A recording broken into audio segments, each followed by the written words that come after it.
तर तुळजाभवानी मंदिरात dress code लागू करण्यावर सुरू झालाय। पुजारी मंडळ आणि मंदिर महासंघ ड्रेस कोड लागू करण्यावर आमने सामने आलेत। ड्रेस कोड लागू करण्याच्या मागणीला पारीकर पुजारी मंडळाचा विरोध आहे।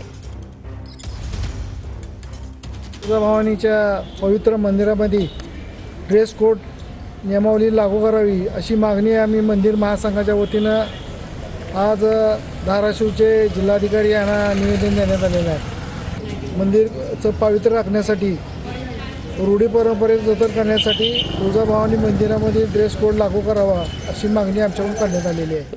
ड्रेस कोड लागू करावं यासाठी मंदिर महासंघाने काल निवेदन दिले। तर पुजारी मंडळातर्फे आम्ही असं सूचित आहे की हे ड्रेस कोड तुळजाभवानी मंदिर संस्थांना लागू करू नये, कारण येथील येणारा भक्त हा कुलधर्म कुलाचार करण्यासाठी येतो। चांगल्या पोशाखामध्ये इथला भक्त येतो, त्याच्यामुळे इथं ड्रेस कोड करण्याची काही गरज नाही।